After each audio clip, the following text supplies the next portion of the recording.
दिनै 21 दिसेम्बर खालारनि रादाबाव नोंथांमोन बयखौबो बरायबाय। अन्नानै हादरनि रादाब चेनेलखौ लाइक आरो साबस्क्राइब खालामना हो। दानिया फैदो दिनैनि रादाबनि हेडलाइन्सआव। सेथियाव, शुक्रबार सानखालि बरपेटा जिल्लानि थाराबारि पुलिस थानानि सिङाव थानाय गावसोरनि सेंआयाव ड्राग्सजों लोगोसे सानै सिखाव फालांगिरिफोरखौ हमनो हायो। बेखौ मख'नो हायोदि सेंगा खाजोना बेंखन मावख'गिरिनि नुजाथिनायाव फेग्रा बेसाद फानग्राफोरनिफ्राय 8 सन्देह गोनां हिर'इन भुलुसन कन्टेनार आरो गंसे साखा खबब्रै गारि जब्द खालामनाय जायो। थाराबारि पुलिसजों हमजानाय सिखाव फालांगिरिफोरा जाबाय थाराबारि पुलिस थानानि सिङाव थानाय स्नेरथारि गामिनि रुबुल आली 30 बोसोर बैसोनि आरो माजदिया गामिनि ममताज आली 30 बोसोर बैसोनि। बेफोरनि गेजेराव ममताज आलीनि न'आ सर्थेबारि पुलिस थानानि सिङाव होनना मिथिनो मोननाय जायो। बे जाथाया ओनसोलाव गिनाय सोमजिखांहोदों। बे जाथायनि सायाव नायबिजिरनाया सोलिगासिनो दं होनना पुलिसआ मिथिहोयो। नैथियाव, जयपुरनि बांग'क्रता पुलिस थाना ओनसोलाव अजमेर राजा लामायाव गंसे पेट्रल पाम्पनि खाथियाव दोननाय गंसे CNG गेस टेंकारा बेरफ्रुनायनि उनाव अर जोंखाङो।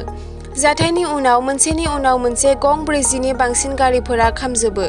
जाब्रबथाया ओरैबादि गिख्रंथावमोन दि लामायाव थानाय गोबां फिसा गारिफोराबो अरजों खामजोबो।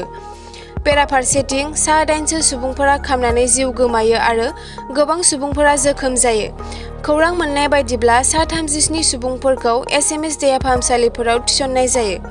जिल्ला खुंथाया जाब्रबथायाव थैनायखौ रोखा खालामो। बेखौ मिथिनो मोननाय जादों दि बे अराव सा 8 सुबुंनि जिउ खहा जाबाय। जोखोम जानाय सुबुंफोरनि गेजेराव सासेया SMS देहा फाहामसालियाव जिउ गोमायो आरो फ्राय 2 दर्जन अर खोमोरग्रा गारिफोरा अर खोमोरनो थाखाय जाथाय जायगायाव सौहैयो। बेराफारसेथिं DCP सोनाब अमित कुमार बुदानियाजों लोगोसे गोबां पुलिस मावख'गिरि आरो गोबां पुलिस थानानि पुलिसफोरा जाथाय जायगायाव सौहैयो। बे जाब्रबथायाव गं 40 गारिफोरा अर खामो। DCP अमित कुमार बुदानियानि बायदिब्ला पेट्रल पाम्पनि CNG टेंकनि साखाथियाव दोननाय गंसे CNG टेंकारा शुक्रबारनि फुङाव बनक्रता पुलिस थाना ओनसोलाव अजमेर राजा लामायाव केमिकेलजों बुंफबनाय गंसे ट्राकजों सौदावनायनि जाहोनाव अर नाङो। अरा ओरैबादि गिख्रंथावमोन दि खाथि खालानि सुबुंफोरखौ बायजोआव थांनो नाङा होनना बिथोन होनो गोनां जादोंमोन। गंसे टेंकारा अर खामनायनि जाहोनाव गं 40सो गारिफोरा खामजोबो।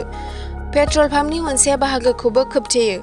बनक्रता बिधायनका बागरु चित्रकूट, वैशाली नगर, कर्णी बिहार, करधानी आरो गुबुन जायगाफोरनि पुलिसफोरखौ जाथाय जायगायाव थिसननाय जादों। 2 डजनसो अर खोमोरग्रा गारिफोरा अरखौ खोमोरनो नाजादोंमोन। राजा लामायाव गारिफोरनि खारनायखौबो सोलायनाय जादोंमोन। थामथियाव, उत्तर प्रदेशनि मेरठआव पन्डित प्रदीप मिश्रानि खथानि समाव खारख्राव खारसि जायो। बे जाथायाव 4 आइजोफोरा जोखोम जायो। आइजोफोरखौ गोख्रैनो खाथिनि देहा फाहामसालियाव लांनाय जायो। शिव महापुरननि सल'आ थांनाय सानबानिफ्राय सोलिगासिनो दंमोन। बे महापुरननि सल'आ मेरठनि प्रतापपुरनि फोथाराव सोलिगासिनो दंमोन। खौरां बायदिब्ला मैया महाशिवपुरन खथानि जोबथा सानमोन। बे जाथाया खथा पेन्डेलनि हाबग्रा दरखंआव जादोंमोन। बेखौ बुंनाय जादों दि हाबग्रा दरखंआव गोबां होंगो दोंगोनि थाखाय दावराव दावसि जादोंमोन, जायनि उनाव नारसिननाय समाव आइजोफोरा गावजों गाव गोलैदोंमोन। हरखाबै बे बेले-बेजेनि उनाव खारखुमानाय बायदि थासारि जादोंमोन, जायनि उनाव आइजोफोरा रैखाथिनि थाखाय होस्रिखावनो हमो। थासारिखौ गाज्रि जानायखौ नुनानै खाथि खालानि सुबुंफोरा थासारिखौ सामलायो आरो पुलिसनो खौरां हरो, जायनि उनाव पुलिसआ गोख्रों रैखाथि हानजाजों जाथाय जायगायाव सौहैयो। गिबि फोरमायथियाव बेखौ मोननाय जादों दि सल'नि जोबथा सानाव पुलिसआ थोजासे रैखाथिनि राहा खालामाखैमोन।